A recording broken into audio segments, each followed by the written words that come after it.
जमदग्नि ऋषि का जन्म भृगुवंशी ऋचिक के पुत्र के रूप में हुआ था। जमदग्नि, जिनकी गणना सप्त ऋषियों में की जाती है, इनकी पत्नी राजा प्रसेनजीत की पुत्री रेणुका थी। भृगुवंशीय जमदग्नि ने अपनी तपस्या और साधना द्वारा उच्च स्थान को प्राप्त किया था। उनके सामने सभी आदर भाव रखते थे। ऋषि जमदग्नि तपस्वी और तेजस्वी ऋषि थे। ऋषि जमदग्नि और रेणुका के कुल 5 पुत्र रुक्मवान, सुखेड़, वसु, विश्वानस और परशुराम हुए थे।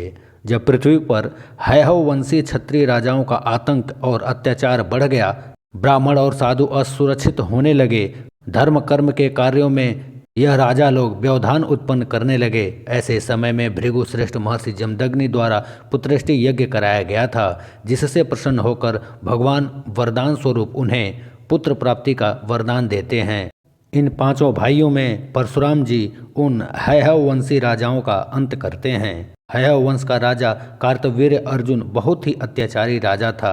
एक बार वह जमदग्नि ऋषि के आश्रम में पहुंच गया, जहां पर वह कामधेनु गाय की विशेषता को देखकर उसे अपने साथ ले जाने का प्रयास करने लगा, लेकिन जमदग्नि कार्तवीर्य अर्जुन को कामधेनु गौ ले जाने से मना कर दिया था। इस पर वह राजा जमदग्नि ऋषि का वध कर दिया तथा कामधेनु गाय को अपने साथ ले गया।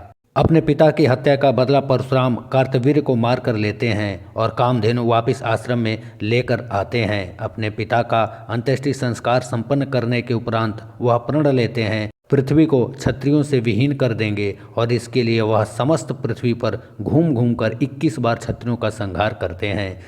अब बात करें कि परशुराम जी ने अपनी माता रेणुका का वध क्यों किया था। ऋषि जमदग्नि जी की पत्नी रेणुका एक पतिव्रता और आज्ञाकारी स्त्री थी।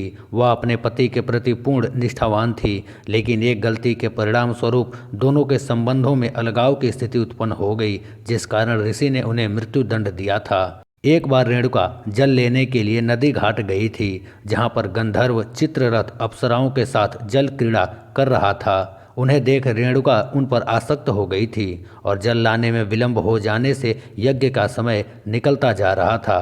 तब मुनि जमदग्नि ने अपनी योग शक्ति द्वारा पत्नी के मर्यादा विरोधी आचरण को देखकर अपने पुत्रों को माता का वध करने का आज्ञा दिया, परंतु परशुराम जी को छोड़कर बाकी सभी पुत्रों ने मना कर दिया।